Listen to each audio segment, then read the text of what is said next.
आपने अपना अच्छा बुरा वक्त देख लिया है। आप दफनाए जा रहे हैं। दूसरे शब्दों में आप मर चुके हैं। आपके नुकसान के बारे में सुनकर दुख हुआ। सौभाग्य से यहाँ क्या हो अगर पर हम आपको मरने के बाद के जीवन के बारे में बताने के लिए हैं। आप मरने को कैसे लेंगे, आपके शरीर को क्या होगा, और दूसरी तरफ क्या है। आप देख रहे हैं क्या हो अगर, और यह है क्या हो अगर आप मर जाएं। बुरी खबर, श्रीमान यमदूत आपके दरवाजे पर आ चुके हैं। It's a Mr. Death or something. He's come about the reaping. आखिर आप इस परिस्थिति से कैसे निपटेंगे। 1969 में मनोचिकित्सक एलिजाबेथ कुबलर-रॉस ने मृत्यु से समझौता करने के लिए 5 पड़ाव बताए। एक ऐसी युक्ति जो हम आज भी इस्तेमाल करते हैं। ये पड़ाव हैं खंडन, गुस्सा, सौदेबाजी, निराशा और अंततः मंजूरी। पर इससे पहले कि यमदूत आपको ले जाएं, इसे निश्चित कर लेते हैं कि आप वाकई मर चुके हैं। 1968 में हार्वर्ड विश्वविद्यालय के एक पैनल ने एक इंसान के मरने के मापदंडों की एक रूपरेखा तैयार की। इसे 2 बड़े भागों में बांटा जा सकता है। कार्डियोपल्मोनरी आधार वो है जिसमें आपका दिल काम करना बंद कर देता है, और न्यूरोलॉजिकल आधार वो है जब आपका दिमाग काम नहीं करता, यानी ब्रेन डेथ। अगर आपके साथ इन दोनों आधारों में से एक हो चुका है तो मेरे पास आपके लिए एक बुरी खबर है। तो अब आपके शरीर के साथ क्या होगा। इससे पहले कि आपके साथ इन दोनों आधारों में से एक होता है, ये धीरे धीरे होने वाली एक शारीरिक प्रक्रिया है जो हर इंसान में अलग होती है। चलिए मान लेते हैं कि आप भाग्यशाली हैं कि आप एक जानलेवा एक्सीडेंट से नहीं बल्कि प्राकृतिक कारणों से मरे हैं। सबसे पहले आप अपने हाथों, बाजुओं, टांगों और पैरों में ठंडापन महसूस करेंगे।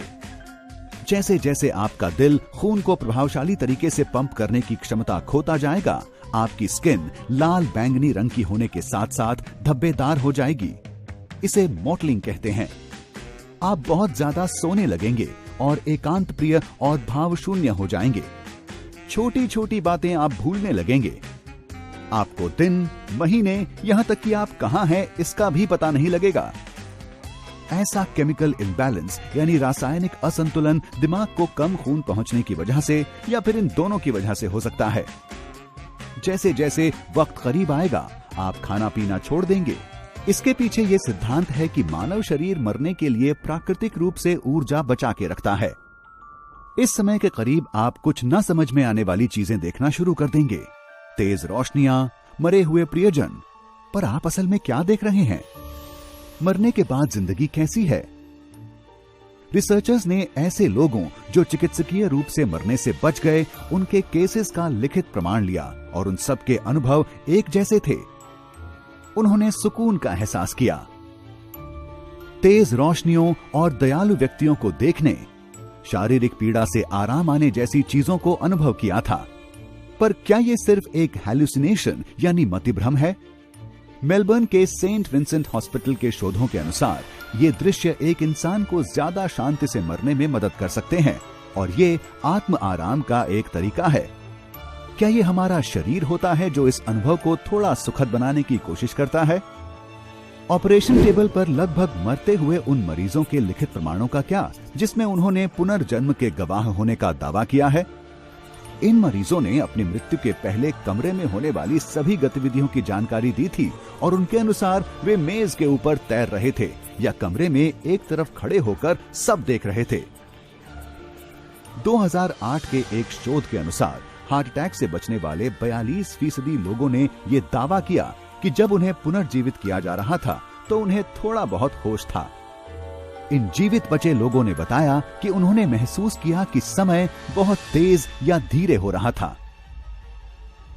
उन्होंने एक संपूर्ण सुकून और अपने शरीर से बाहर होने का भी अनुभव किया। कुछ लोगों ने आनंद का अनुभव किया और एक तेज रोशनी या सुनहरी चमक को भी देखा। यह सब सुनने में अच्छा लगता है, इस तथ्य को छोड़कर कि कुछ अनगिनत मरीजों ने डर और डूबने का अनुभव होने के बारे में बताया। हालांकि एक सिद्धांत यह भी है कि आप अपने शरीर को मरने के लिए तैयार कर सकते हैं। विस्कॉन्सिन विश्वविद्यालय का एक शोध यह बताता है कि टुकदाम नाम की एक प्रक्रिया में कुछ सन्यासी मर जाते हैं, पर फिर भी 1 हफ्ते तक उनका कोई शारीरिक सड़न नहीं होता। इसने मेडिटेशन यानी ध्यान के तंत्रिका विज्ञान के ऊपर शोध करने को प्रेरित किया। ये सन्यासी मरने से पहले ध्यान की अवस्था में चले जाते हैं, जिससे मस्तिष्क को बहुत कम रखरखाव के कार्यों को करना पड़ता है ताकि ध्यान की अवस्था बनी रहे। पश्चिमी विश्व का मृत्यु की ओर दृष्टिकोण कैसे बदल जाएगा अगर वहां लोगों में मरने से पहले एक संस्कार होगा जिसमें वो मरने से पहले सदियों की मेडिटेशन का इस्तेमाल उस अवस्था में जाने में लगाएं। चलिए इसका सामना करते हैं कि हम सबको मरना है। कई विवरणों और शोधों के आधार पर अनुमान लगाने से हम पाते हैं कि ये अनुभव हम सब के लिए अलग अलग होगा। पर्दे के पीछे क्या है ये अभी भी एक रहस्य है। इस समय तो बस इतना लगता है कि मरना एक अनुभव जैसा होगा। पर क्या हो अगर आप मरे हुए लोगों की एक पार्टी में ना जा पाएं? क्या हो अगर आपको छोड़कर सब मर जाएं? क्या हो अगर पृथ्वी पर आप आखिरी इंसान बचे हों? ये कहानी एक दूसरे क्या हो अगर के लिए है।